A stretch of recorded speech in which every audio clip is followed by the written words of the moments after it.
people are stuck in the place that they're in largely because of the fact that they're not around people that challenge them. And it's not that they don't know those people don't challenge them, it's that they're scared to be alone. I am going to make a personal commitment to execution over perfection. Right now, my company is making, over $200,000 a month. If you give me a piece of music, what am I going to play? And you put that same, piece of music or elements of music in the hands of Michael Jackson, what is that going to create? Little becomes much when you place it in the hands of the master.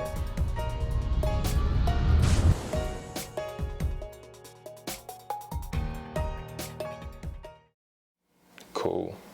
So welcome to another edition of Believers Breathe, the podcast, where the aim is to help people embrace self-awareness, self-confidence, and self-worth. And the way I do that is I sit down with proven, successful leaders and entrepreneurs like I have today that have accomplished great things, not just because of skill set, but more so because of mindset. And so I'm really excited today. I think I'm going to learn a lot. I'm diving into an industry I know nothing about, really. And so I'm excited to have this conversation. And I got nailed by Tammy with me today. And I could introduce you as best as I know how, but I like to let my guests do that. So if you could, just tell the people who you are. So I am Tamara Mitchell, also known as Tammy, nailed by Tammy. I'm a Detroit native, and I moved to Nashville in 2003 to attend TSU.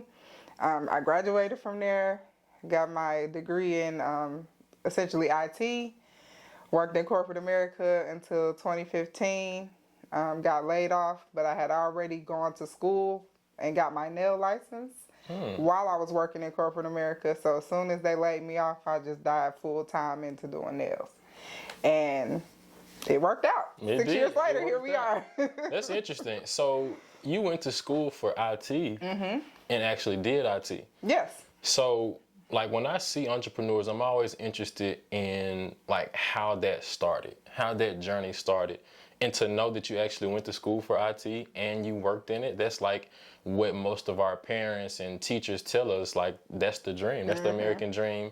You go to school for something that you desire to do and then you land a job doing it. Right. And you did that. But that's not why we're here today, because Right. you're not doing IT. So if you could just talk about like how you got into entrepreneurship. Off camera, we talked a little bit about your parents, and you said your dad has been an entrepreneur. Is that where you got it from, or? Yeah, so I've always had that desire in me, but I kind of had both sides. So like my mom is the 9-to-5 American dream, work till you retire. My dad always been like, he never discouraged me from having a job, but if you're gonna work a job or whatever you do, make sure it's something you love to do. Yeah. So I always had that desire to have my own thing. Even if I was to continue in IT, I wanted to have my own recruiting agency because a lot of my jobs came through IT agencies. Gotcha. Recruiting agencies. So, and I just really liked that whole idea of being like a consultant or whatever. So I wanted to have my own firm or whatever like that, but I always have loved nails.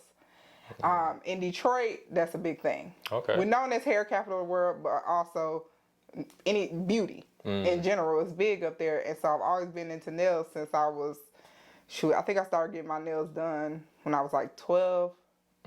That's not a good sign. I got to know. Oh, they start asking much earlier now. So I started getting my nails done. Then, black nail techs is a big thing in Detroit. And I really thought it was just a Detroit thing. So I actually wanted to go to nail school after high school. But my mom was like, That's not safe. You get your degree, and after that, you do whatever you want to do. So essentially, that's what I did. True. That's cool. Yeah. Now, what about the artistry part of it? So, yes, you are an entrepreneur, which we'll dive more into. But when I see nails, like on your Instagram, your social media feed, I don't necessarily see nail tech, I see artists. Like, did you learn that? Have you always been artistic? Where did that come from? So I never knew that I knew how to draw until I started doing nails. So I naturally know how to draw, but I never knew that. That's crazy. Yeah, never tapped into it. The most I used to do as a kid was like, I remember specifically in art class learning how to do like 3D boxes and things like that. And I know that really piqued my interest, but beyond that, I never looked into it. So once I started doing nails and I learned how to like properly use the right brushes and things to do the nail art that I do, I discovered like, oh, I can pretty much draw whatever I see. So like, you know, yeah, I have some areas to work in, but like, but on nails, I draw better on nails than on paper. That's crazy to me. But I can draw on paper too. It's just that my skill and my knowledge and everything has been in nails when it pertains to drawing. So yeah. So we'll get more into that, but I do want to talk about what that transition out of corporate America looked like for you. So you went to school at State and you graduated, got the job that mom said you needed to get, you got your degree, something that you can always stand on.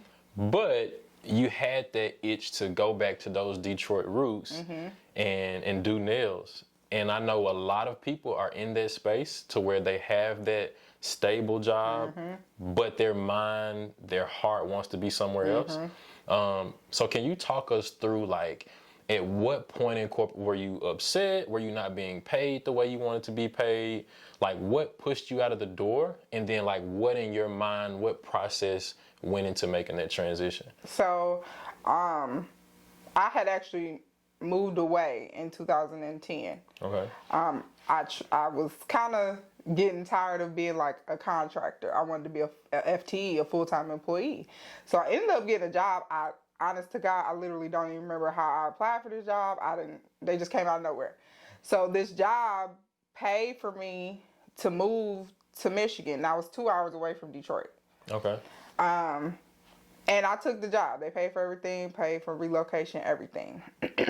And so I went there. And the reason why I went there was because I kind of felt like after I graduated TSU, I was working or whatever, but I just felt like I was still in college mode with no real like direction. So I took that job. It's literally like nobody in the whole little city that I lived in. There's more people at TSU than in the city. So I moved there and I was like, you know, while I'm here around nobody I know, I'm going to go ahead and go to nail school. Okay. But because it was so far away from like civilization, the timing of between me getting off work and me getting to nail class, it was going to be impossible. So I stayed up there for a little bit, almost 2 years. And I was like, you know what? I'm moving back to Nashville and I'm going to nail school. Okay. So I moved back to Nashville. I ended up getting back on at the same company that I left. And so they hired me right back on. And I started nail school like after my friend got married, because that was a lot of commitment to that. After she got married, I started nail school. And I was like, you know what? I know this is what I want to do. I'm going to go ahead and sacrifice my social life and all that and go ahead and get this out the way, get my license. I'll just do this part-time, you know, and then I'll eventually transition into full-time. So, but in my head, I'm like, okay, I just can't quit my job. Right. So at that point, had you dabbled in nails before, like just as a hobby? No, like in college, like, I mean, in high school, I messed around with it, but it was just on me. In college, I would like do little nail art on my friends' toes, like polish her toes and stuff. But other than that, no. So when I came back to Nashville, before I started nail school, I did start messing with my sister's nails. So I started doing hers, doing my acrylic and stuff like that. And then I was like, okay, I was finally ready to enroll in nail school. And I had put that off because financially, I was like, I wanted to pay for all of it out of my pocket. And I was like, man, I don't really have a lot of money left from TSU. Yeah. So I'm like, I want to pay for this out of my pocket. So I was trying to stack and stack and stack. And I remember I was on YouTube and I was watching E.T., the hip hop preacher. And I saw an episode and he was like, stop waiting on till you have enough money. Stop waiting till you have enough time. Stop waiting till the perfect time. And I was like, I had half of the money. And I was like, you know what, let me just go to this school, do the tour and just see. So the lady, somehow, she found some additional money. So I went ahead and enrolled that day. So went through school, everything. So I'm like, I started doing nails part-time. I was working downtown near my job in a suite with another girl. So I was doing that part-time. I'm talking about I'm getting up like 6 a.m., doing nails, going to work, coming after work, doing nails. So I was making it do what it do. But something inside of me was like, I'm ready to quit. I just want to quit my job and do nails full time. And even my manager, he's like, you want to do nails, don't you? I'm like, yeah, of course. You know what I'm saying? But you know, I want to be like a enterprise level developer and all that stuff. He was like, you know, when you do that, you're gonna be more like on call and da da da. I'm like, oh yeah, but that's what I want. That's what I want. But in my head, I'm like, on call. You know, That's gonna take away from you it, know, yeah, I might be making $100K or more, but now I don't have a life. Yeah.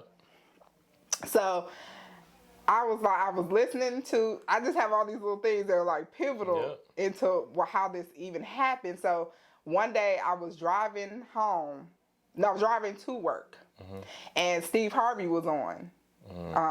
And he said, why are you asking God to help you with something, and then you still trying to figure it out? And he said, lean not to your own understanding. That's what it says in the Bible. So I was like, you know what? I'm going to just keep doing what I'm doing with my nails and stuff, and I'm going to just leave it alone. And I'm going to let God figure out how I can quit my job without being dead broke.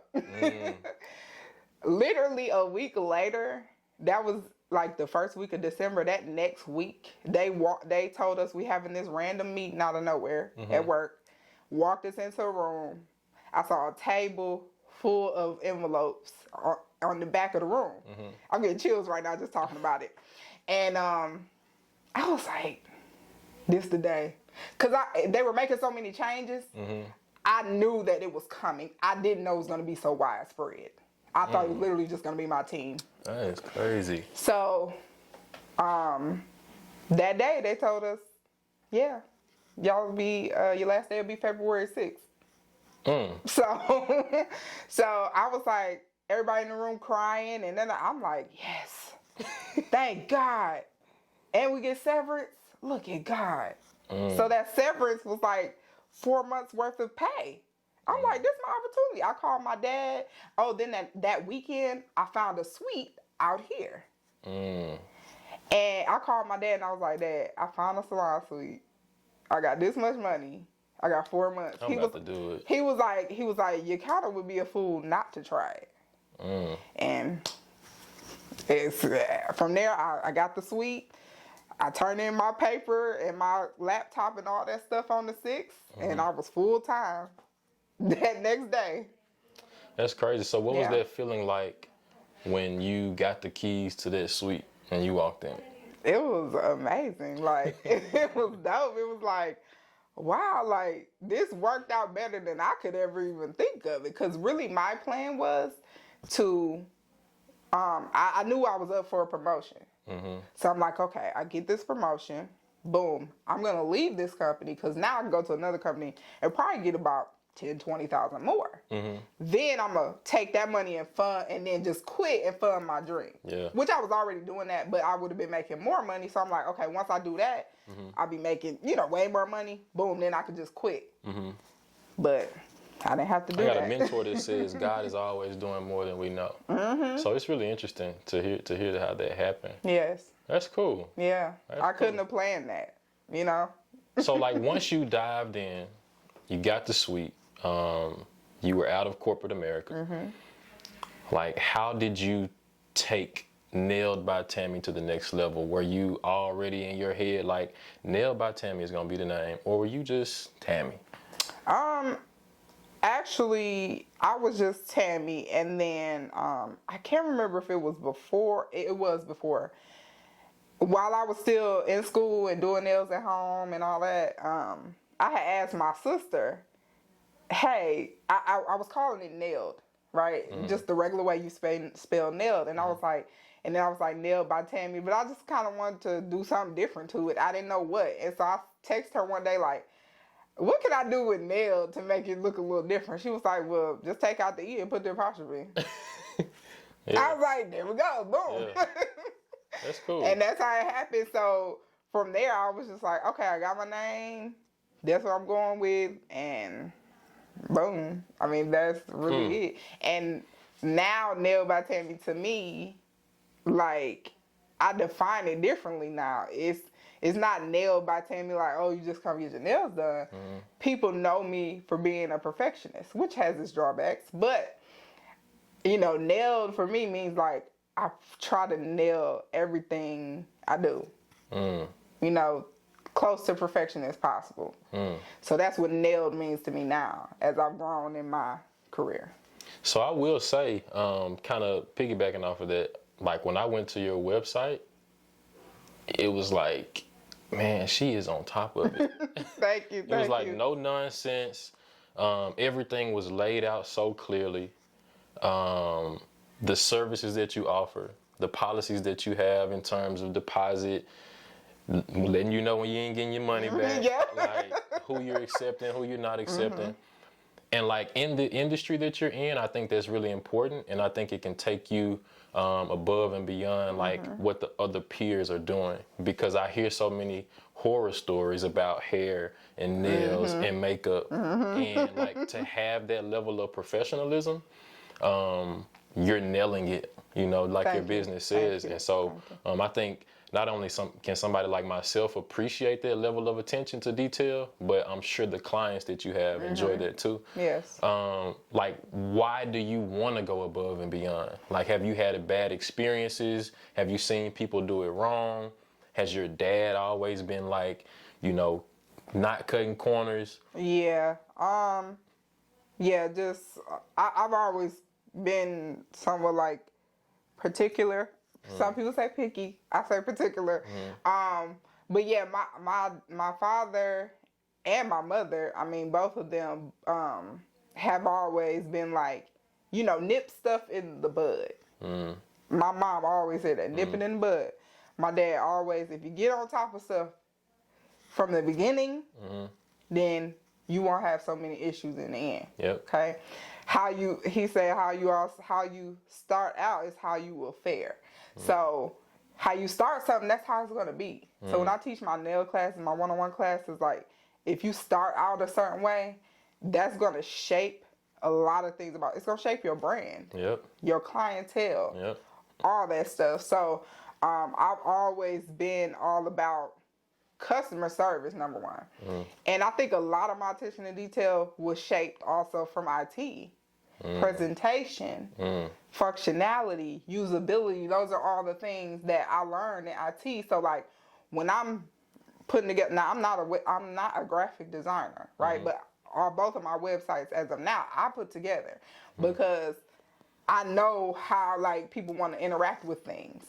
Okay. And so I know how I want people to interact with Nail by Tammy, whether it be me directly, whether it be my website, my text messaging. I think about all that. And I'm a Cancer, so it's all about like how you make me feel. And also, to me, I mean, that's about business in general. Talent only takes you so far. People remember how you made them feel. So even if I just started out doing nails, somebody may continue to come to me, even though my work may be trash. But when I go to Tammy, you know what I'm saying? Like, I can just relax. I don't have to be tense and trying to see what she's doing. And when I do see something that I don't like, Tammy's like, oh yeah, I'll get that for you. No problem. Just let me know because I want to make sure you like, you know what I'm saying? Like that little stuff like that means the world to me. So I know that means the world to other people. And like you said, you always hear like these disasters or bad encounters and things. And so I know people always ask me like, what do you feel like your niche is or what sticks out about you? I'm like, I always like to be an all-encompassing person. Like, I don't want to be able to say, oh, yeah, my nail art's good, but the shape ain't right. I want everything to be right. But what I really want you to remember me by is my professionalism and my customer service. That's my niche. Because that piece is so hard to find. So. That's very true. Wow. How we look on time? 18. Okay, perfect. So with that being said, in the professionalism piece, you talked about the classes that you're incorporating into your business, which we'll get to. But like, what are you telling the people that you're teaching about professionalism? Because I'm sure in that industry you have a lot of people that are taking classes that are so consumed with the shape of the nail, the coloring techniques, keeping up with the industry trends, so on and so forth. Like, do you have time in that curriculum to talk about professionalism?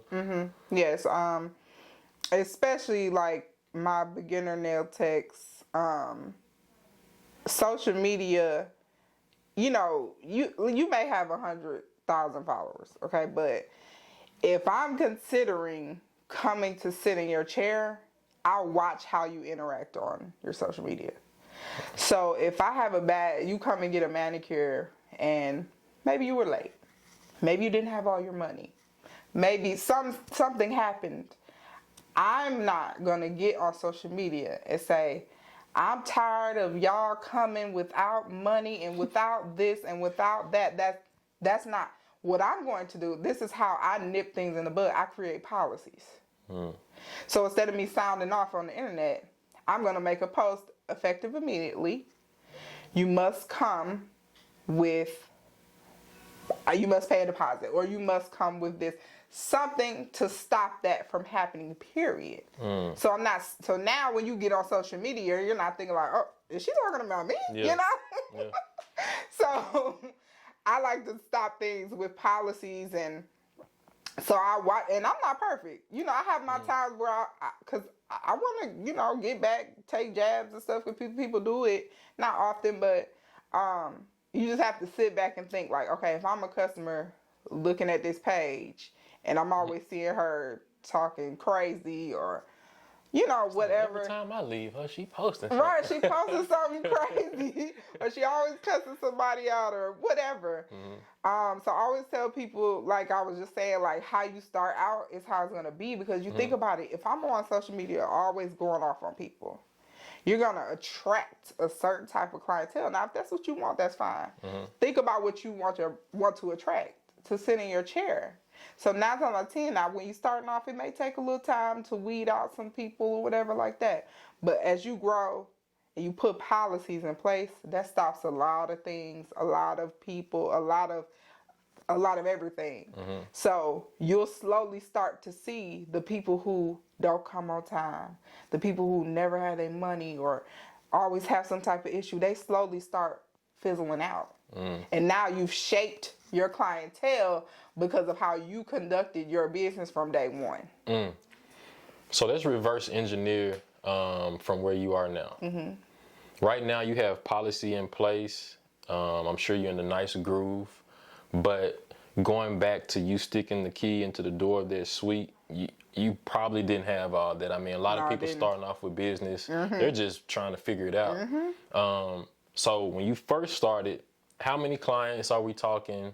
What are the policies like? And we'll journey through that to where you are now. So what my policies and things were? Yeah. Okay. So at that time, I probably had, you know, family, friends, a couple of friends. So maybe about 10 consistent clients, possibly. And at that point, I wasn't taking deposits. You know, if you're running late, 20, 30 minutes, hour, whatever, I just move stuff around if I could. Yeah, no real, like, just, I more so was like, I just need somebody in my chair so I can get this practice in, you know? So then I slowly started noticing, like, okay, my time is valuable. Other people's time is valuable. So now let me start putting in some policies around time. And there's policies, of course, for clients, but also for myself. Like, okay, I can't let somebody come in here, they originally booked an hour worth of service, and then they come in, they really want like 2 hours worth of service. So I had to learn from that, from people getting upset with me from being behind, not communicating, whatever. So now I'm like, okay, now I have to tell people, like, whatever you book is pretty much what you have to get, because it's going to run over into somebody else's time. Then deposits. Originally, I wasn't charging any deposits. So then I'm like, okay, well, I'll start charging deposits for new people because it seemed like it was the newer people that were not showing up or whatever. And so once I put that policy in place for the new people, it seemed like my consistent people started falling off. Get comfortable. So I'm like, okay, deposits for everybody, you know. So it was just kind of like trial and error, just having to, you know, bump my head a little bit and like, okay, what can I do to stop this? You know, but that applies to everybody. So, so I just, you know, those instances constantly shaped, you know, how my structure is now. I remember one time, a young lady, she came and I had her waiting like 45 minutes. I can't remember if I kind of knew ahead of time that I was going to be behind. I think I did. And so when she got in my chair, she was like, you know, you could have let me know, da, da, da, da, da. And I was like, you know what? She's right. I could have let her know. Hey, I'm going to be 30 minutes behind. Something, you know? So from that service forward, I started doing that. If I like legitimately know I'm going to be significantly behind, and significantly to me is like 30, 40 minutes or more, I'm going to text you and say, hey, I'm about 30, 40 minutes behind. If you can't wait, that's fine. Because now I'm inconveniencing you. Yep. So if you need to reschedule, just let me know and we'll work it out. You know? And a lot of clients don't get that because, you know, we're such sticklers on our policies. But, you know, as much as it's my time, it's your time too. Yep. So if I can inconvenience you too. So if you're inconvenienced significantly, I'm gonna work with you. Gotcha.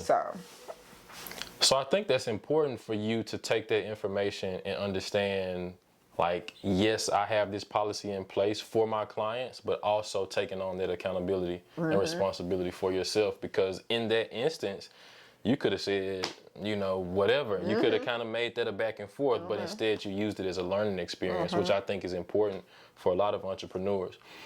So you started with about 10 clients or so, consistent. Your hope was to get that business running, have somebody in the chair. Then you started to learn, evolve the business.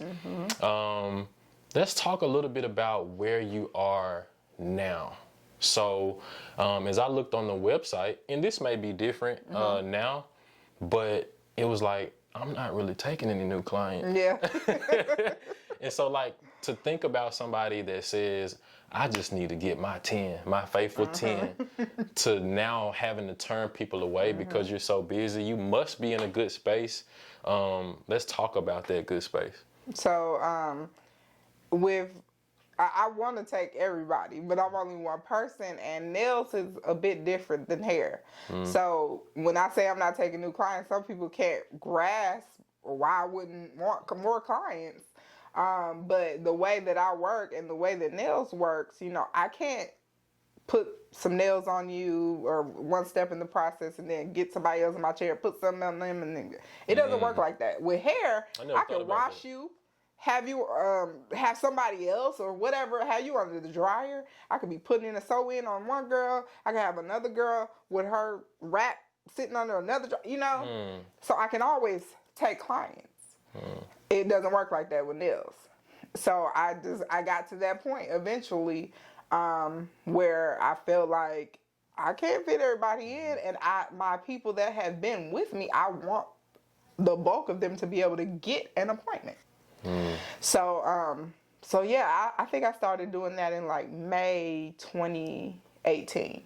I tested it out because I didn't want to say no new clients and then I didn't have enough clients. Right. So I kind of tested it out, and yeah, I was at that point. That's crazy. Yeah. So with that being said, like, what are the services that you're offering? And then, like, how are you, I guess, building? Like, are you in a place to where you're still looking to scale and build the business? Or is it like, this is where I am, I'm in a comfortable space, and I kind of just want to stay afloat here? Yeah, so I'm in a comfortable space, but I don't like being comfortable. So I'm at that point where it's like, I'm ready to level up and move out. So I feel like, you know, I've been living the sweet life, you know, for a while, and you know, I just feel like I want to break out of here because I'm at a point where, like, I feel like I need a team, or, you know, I have an assistant, but I need someone else doing nails as well. And it can't happen in here because I've accumulated so much stuff. You know, it's my space. You know, you start getting a little control issues, but I know I'm ready to grow. So I feel like I've outgrown this space. I'm ready to level up. Yeah, and that's just where I'm at. And I don't like that space where I feel like I can't move. Yep. So I'm doing things that I can do. Essentially like maximizing on my space, maximizing on just me being independent. Like, what can I do to grow my business by myself right now to make it to put me in a position where I can start bringing on other people, get a bigger space, open a school, all those type of things. So do you want to be in a place to where you kind of take that initiative yourself to build the team and expand, or do you want to be forced into it? I don't want to be forced. Like, I want it to happen naturally. Like, I feel like I'm not forced right now, but if the opportunity presented itself, like, I would, like, because I'm in a position where I can't take. I mean, I can, but I can't. So, like, now, because after Corona, I can take a few new clients. So I'm about to start that process, but once that gets back going, like, I'm gonna be back at the no new clients thing, and so I could be bringing on someone else to help them build up their clientele, and then that'll put me in a space where I can go ahead and get my instructor license and start like opening an actual board certified school and starting that process. That's a long process. So being in this space just like feels like I have to bust out because I'm ready to start moving toward those things. And me just being an independent nail tech with no one else, I'm not in a position to do it. Yeah. So let's talk about what you're looking for in a team. So like when you get to that place where it's like, all right, I'm going to add somebody, I'm going to put somebody else in a position to do nails alongside me. You've built a brand and like you're standing strong on that. You're in a good place. And you don't want to bring somebody along that doesn't have that same ambition, that same mindset, professionalism. Yes. So, like, what are you looking for? How are you going to filter out people that join the team? Honestly, starting my nail classes that's one of the reasons why I started doing them. To kind of start that process of finding people who are passionate, who I may look back and be like, okay, you know, I could tell from the day of class, she was passionate, but I see after class, you know, she's grown. She's been doing this and she's been doing that. Or it could be he or she. And so that I keep my eye out, like, on certain students. Like, okay, you know, she's really been on it. Like, since we took our class, she's been growing, she's been practicing and all that stuff. So I'm keeping those people in mind, and that makes me even more like ready to break out of here because I'm like, I have people in mind, and I'm ready to put other people in position. Like, are those in-person classes? Yes. Okay. Yes, I do in-person one-on-one classes. I've started doing like some online group classes, like Look and Learns. Yeah. I've done some online one-on-ones where it's like interactive, where you watch me, then I watch you, you know what I'm saying, I guide you. It's a little harder doing it that way. I love the in-person classes just because I can get a feel for your energy, see if you're really picking up on everything. And I know me, I'm more of a hands-on visual learner now. I'm further in my career, so I can't just watch something on a video. But those people that are kind of just starting out or whatever, they may need that hands-on, you know, experience. So yeah. Gotcha. Yeah. Okay. So that's a little bit about business. Now I kind of want to know about the art and get to that place to where we can understand what is going through Tammy's head when she lays hands on somebody. Yeah. Because like I said, I think you're an artist. And I think there's a certain level of creativity that comes with painting nails, shaping nails, all of the above. And so, one, let's start off. Are you that person that, like, every hand that you see and walk past, do you automatically, like, go to their nails? Yeah. and that's why I always tell people when I tell them I do nails, or, you know, they compliment somebody's nails that's with me, because most people that are with me when I'm out, I did their nails, and then they want to look at mine, like, don't look at mine, no. But yeah, I look at people's nails all the time, like, but I've always been like that. I've always been like that. Men's nails, women's nails, I look at nails. So, and I'm more so looking like for the neatness, you know. Because when it comes to nails, I am into like things being neat, making sense, being uniform, stuff like that. So, so yeah, like when somebody sits in my chair, sometimes I literally don't have a clue what I'm gonna do until it's time to do the art. I've been trying to get better about that, like being more prepared, kind of having some ideas already, just because of time. You know, time is money. So, but sometimes, you know, I just think of something either that I saw, or I might look at Instagram, get some inspiration. Sometimes somebody can tell me, they can sit down like, I don't know what I want, but I've been feeling pink lately, or I've been feeling blue lately, or I got a baby shower, or oh girl, this is birthday nails. When it's birthday nails, I'm just like, all of a sudden I just turn up. I just think of all type of stuff. But yeah, so sometimes I have no clue. Sometimes I get on Pinterest and I'm like, oh, I want to do something like this. I might see like 5 looks and just do a little something from everything. Sometimes the color just gives me a vibe. So I'm like, I'm getting a fall sweater vibe from this color that I picked up or that you said you wanted. So I'm gonna do like a sweater print. And then I'm gonna add some bling on there. I'll have some Louis Vuitton stickers. I'll put some LV on there. You know, so it just depends. It's just whatever comes to my mind. So do you find that you're more so going with what you're feeling in that moment, or with what that person is feeling? It's usually what I'm feeling in that moment, and also how well I know my client too.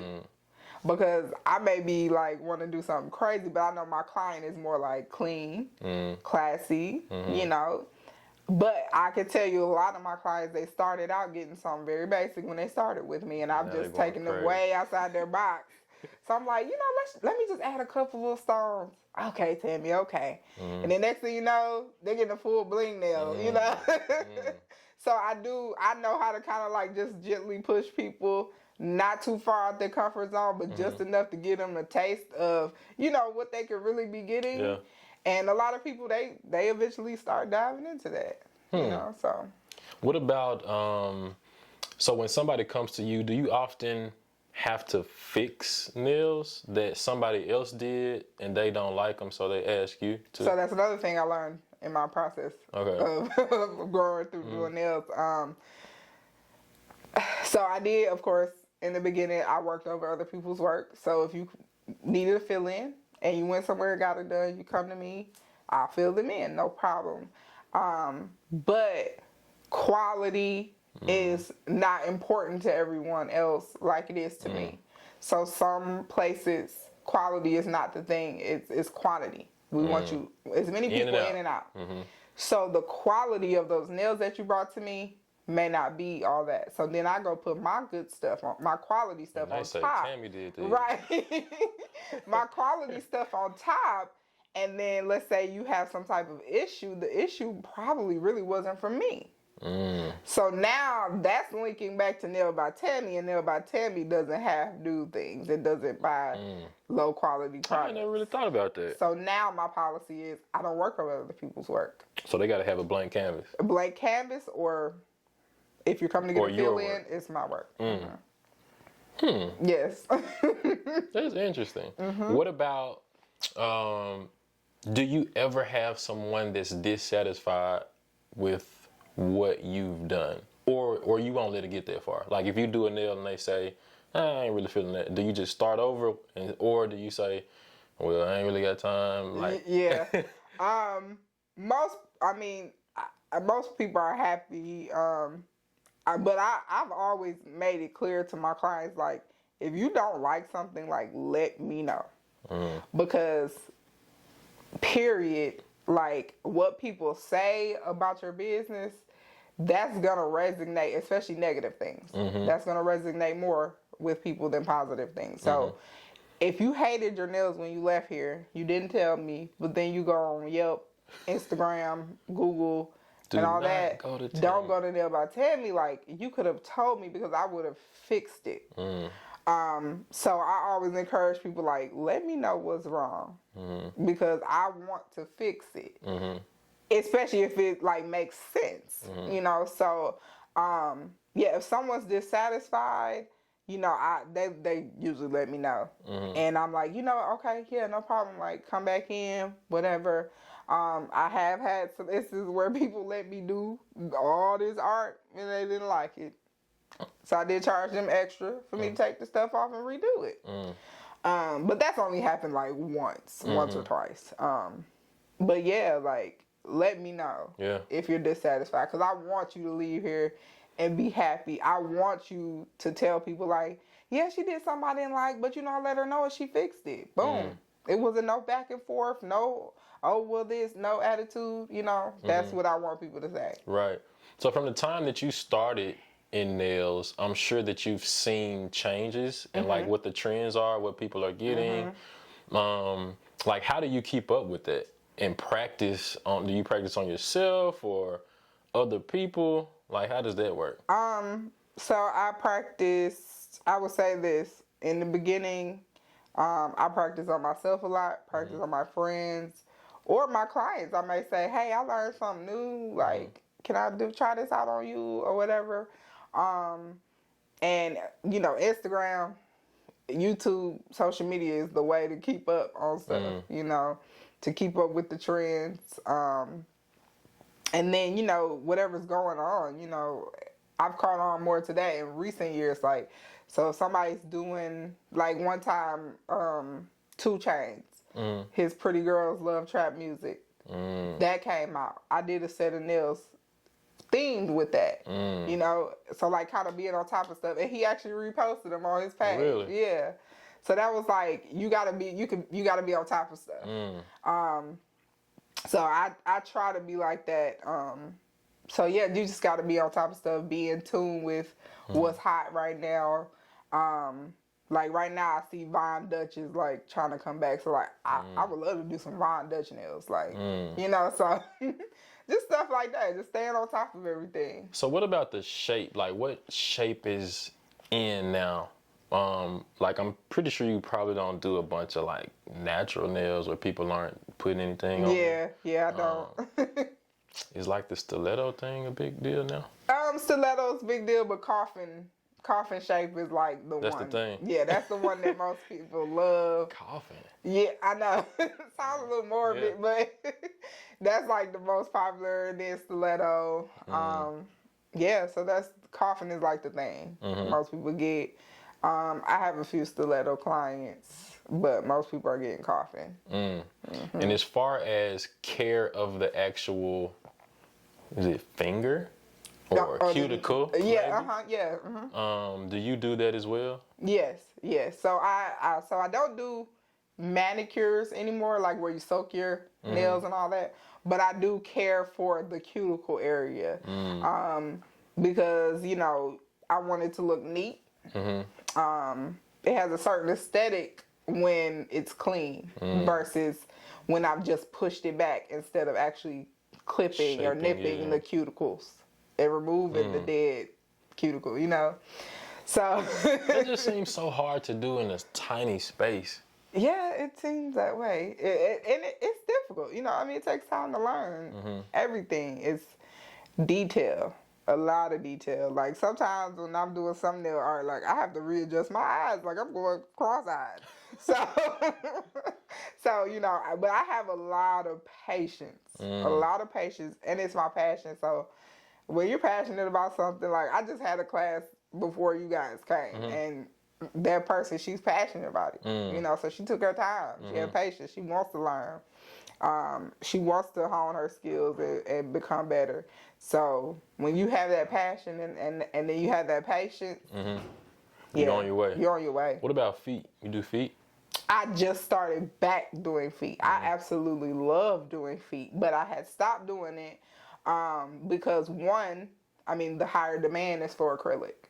So I was like, okay, I just want to do all acrylic nails. I'm gonna stop with the feet. Also, my setup isn't the best right now, so it was kind of taking a toll on my neck and shoulders and stuff.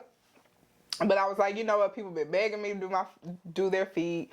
Why did you stop doing pedicures? I can't never get a good pedicure. Everywhere else I go, they rushing. They don't shape right.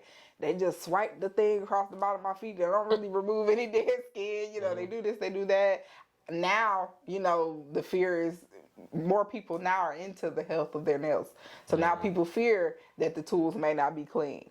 You know, they fear that they're using something that they use on somebody else 100 times. So the pedicure crazy. bowl isn't clean. Like, more people are in tune with that.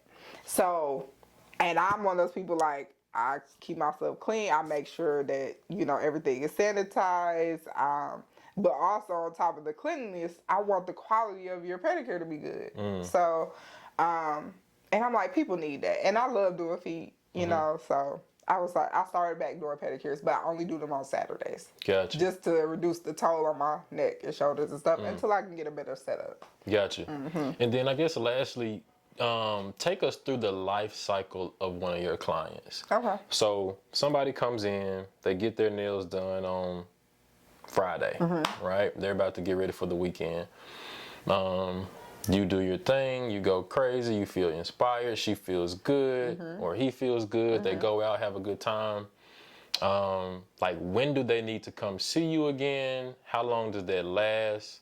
Because I feel like it could be a really expensive addiction. Yes, it can be.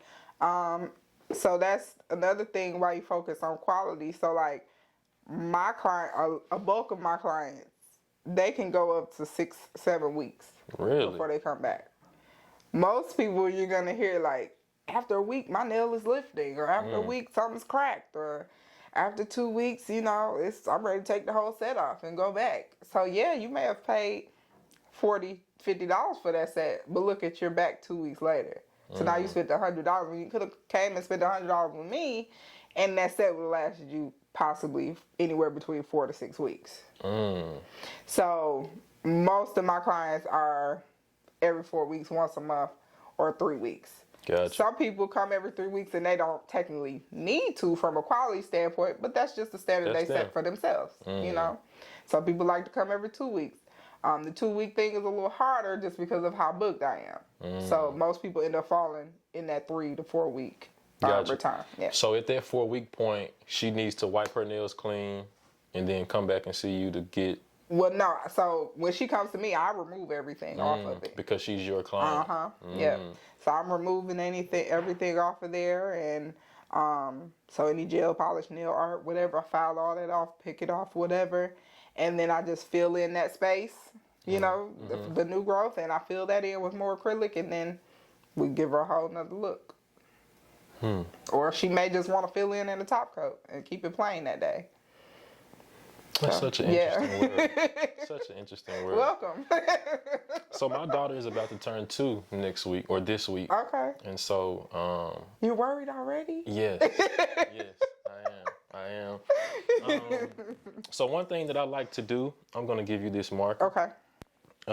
I like to blow this balloon up, and then I want you to write one word or one phrase that you feel prevents people from taking that step that you took when you started your entrepreneurial journey. Whatever you feel like kind of hinders people and doesn't allow them to have that confidence, that faith to take that journey. And then we're going to pop it with this pen and take the life out of it. Let's see if I can get a good blow today.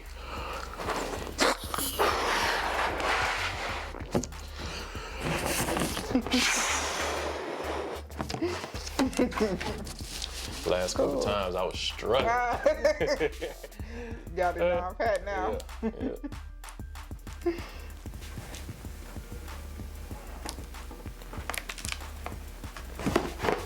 Okay. you go.